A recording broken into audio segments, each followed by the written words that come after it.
Salut à toutes et à tous, bienvenue dans Top Sport. Je vous emmène à Elkirch, notamment cette semaine, le fief historique du basket strasbourgeois, où évoluent toujours évidemment les féminines qui évoluent elles en Ligue 2 et qui recevaient un grand nom du basket français ce week-end, l'équipe de Pau Orthez. Ça s'est en plus très bien passé pour les protégés de Philippe Breitenbucher. Ça sera pour tout à l'heure. On passera évidemment en revue toute l'actualité sportive de ce week-end en Alsace.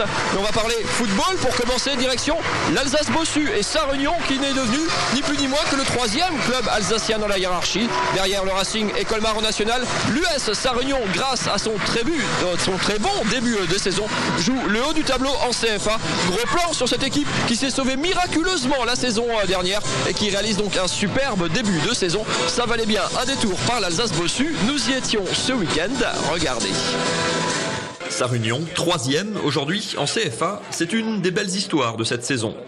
Car si le club d'Alsace-Bossu étonne depuis le mois d'août en flirtant avec les sommets, le simple fait d'être là en CFA est déjà un petit miracle. Je crois que c'est aussi une performance de faire déjà la troisième saison en CFA, en sachant qu'on joue quand même contre des équipes, des réserves professionnelles, on le sait, et puis des villes beaucoup plus importantes. On est certainement le plus petit budget, peut-être la plus petite ville du championnat de France. Mais voilà, on est des Gaulois, quoi. Donc voilà, on y croit. Le grand bond date de la fin des années 90, quand le club enchaîne 5 montées en 7 ans pour passer de l'anonymat des championnats départementaux à l'élite régionale. Depuis, Sarre-Union, 3000 habitants, est pris très au sérieux. La saison dernière, le club est relégable pendant presque toute la saison, mais se sauve in extremis lors de la dernière journée. Ces Gaulois sont vraiment irréductibles. On ne sait pas combien de temps ça va durer, mais c'est l'aventure et c'est surtout cette aventure qui compte. Et voilà, on n'a jamais autant parlé d'une petite ville comme Sarre-Union que depuis qu'on est en CFA, quoi. Samedi, contre Belfort, la superbe série de 6 victoires en coupe et en championnat a connu un petit coup d'arrêt. Après avoir ouvert le score par Jean-Philippe J, à l'heure de jeu, le SSU a raté 2 belles occasions qui lui auraient permis de faire le break. Dans la foulée, Belfort égalise et Sarre-Union concède finalement un match nul, plutôt logique. Les joueurs, eux, étaient frustrés. Généralement, c'est plutôt bon signe. Sur ce match, on doit ressortir avec les 4 points. Là, on est un peu déçus et voilà, comme je dis, on va se rattraper sur les autres matchs. Comme Jean-Philippe J, plusieurs joueurs sont passés par le centre de formation du Racing. Yann Schneider, Thomas Zerbini, Joris Hursch, tous ont fait leur classe du côté de la Méno et portent aujourd'hui l'autre maillot bleu.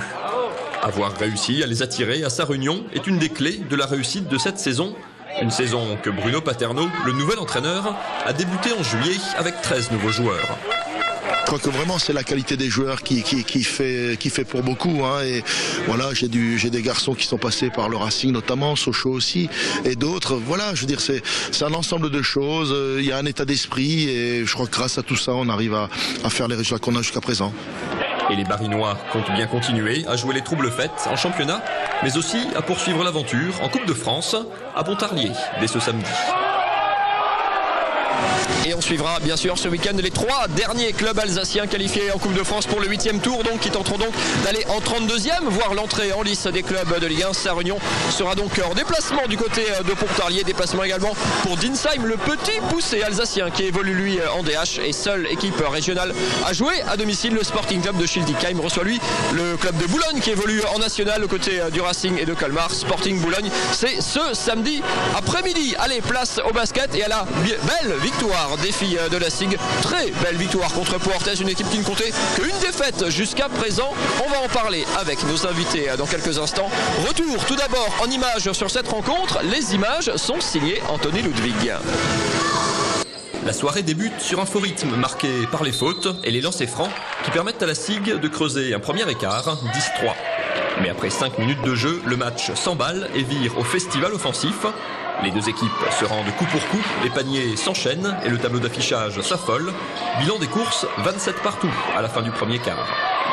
La bagarre reprend de plus belle. Par 2 fois, Pau fait un petit écart, à chaque fois comblé par les Alsaciennes, grâce notamment à Céline Schmitt, encore rayonnante sous le cercle. À la pause, Pau conserve 2 petits points d'avance, 44-42. La différence va se faire au retour des vestiaires. En 5 minutes, la SIG passe un 14-2 aux visiteuses.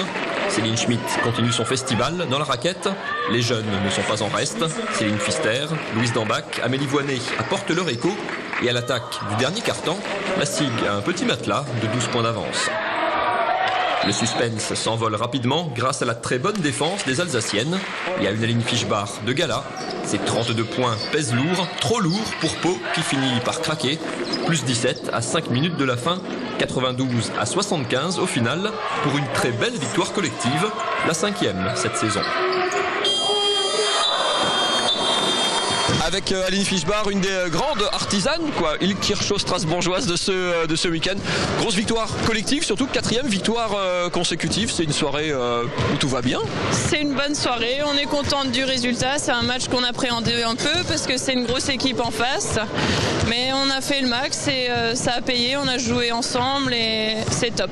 On est dans une bonne dynamique et il faut qu'on continue comme ça. On a vu que c'était très serré jusqu'à la mi-temps et puis il y a ce très gros 3e carton. Il y a eu quoi? Il y a eu des changements, il y a eu un déclic. Parce que là, il y a un gros écart qui se crée et puis qui devient rédhibitoire. Je pense surtout qu'il y a eu la volonté de ne pas lâcher ce match vu qu'on était derrière à la mi-temps.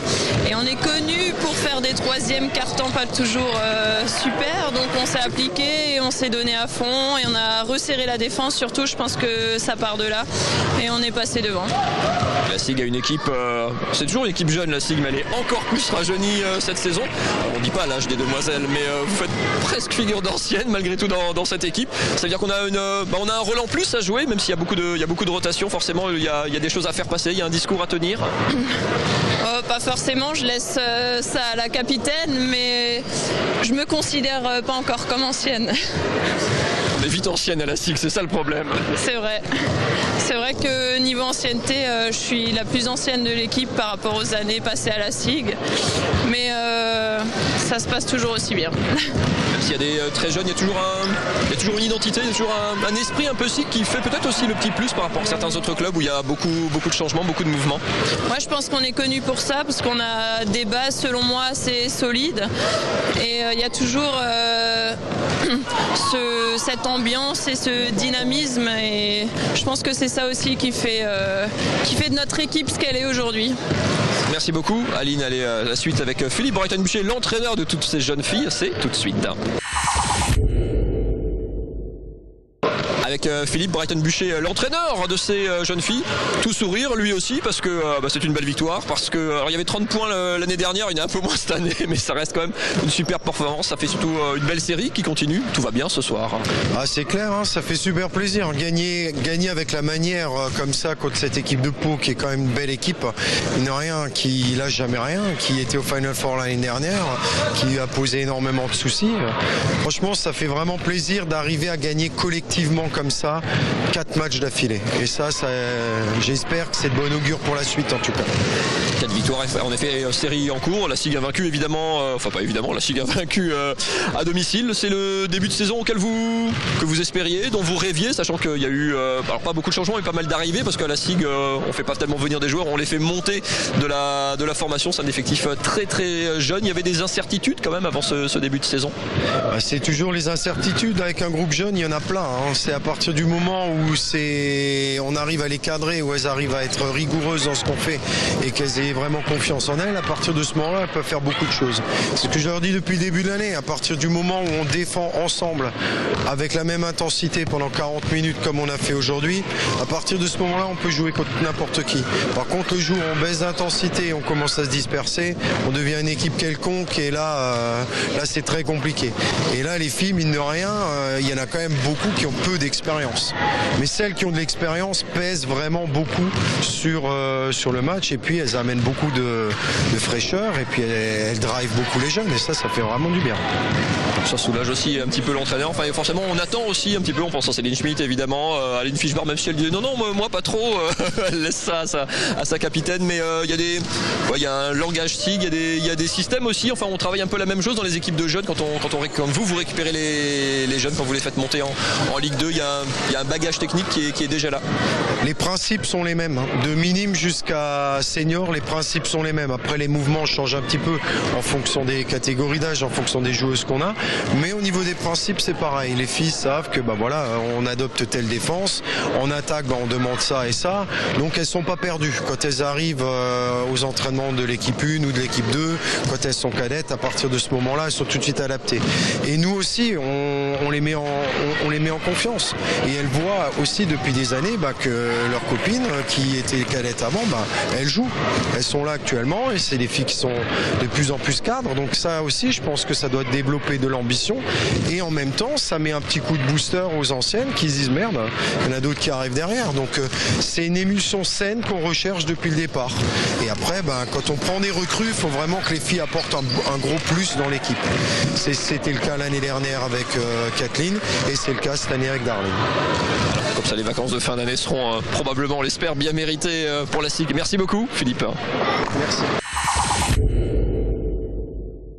Allez, il n'y avait pas que du basket dans l'actualité sportive ce week-end en Alsace. Petit tour d'horizon de tout ce qui s'est passé avec gros plan, notamment sur ce gala de gymnastique Gymmotion. C'était au Rhenus à Strasbourg, mais également du basket, également du hockey, également du handball. C'est dans l'essentiel sport et c'est tout de suite. Battu par Aix dans sa salle 7 jours plus tôt, Célestat a parfaitement réagi en allant chercher un succès précieux à Ivry, la Lanterne Rouge. Une belle victoire, 28-26, qui permet aux Alsaciens de faire une bonne opération au classement en s'éloignant de la zone rouge et en recollant au milieu de tableau. Prochain match, la réception de Chambéry le dimanche 15 à Strasbourg. Le Racing et Colmar avaient tous les deux gagné lors de la journée précédente. Ils ont tous les deux perdu ce week-end. Colmar a été dominé par le Paris FC au Stadium. Une lourde défaite, 3-0, de celles qui font mal. Le Racing, lui, voyage toujours aussi mal. À Bourg-Péronat, les Bleus concèdent leur 6e défaite en 8 déplacements. Surpris en début de match, les Strasbourgeois craquent une deuxième fois à l'heure de jeu sur cette tête de Gobet. Le but de Gisèle Brecht dans les arrêts de jeu ne change rien et le Racing reste 13e, talonné par les relégables. En hockey sur glace, l'étoile noire, elle, s'est inclinée 6-5 au tir au but à Villard-de-Lans. Une défaite rageante après avoir mené de 2 buts à 2 reprises. Les Strasbourgeois restent en milieu de tableau avant de recevoir Épinal samedi à l'Iceberg. Enfin, les meilleures gymnastes régionales étaient réunies au Rhenus Sport de Strasbourg vendredi soir en ouverture du gala Gymmotion, en rythmique comme en artistique, l'occasion de faire le spectacle, loin du stress des compétitions.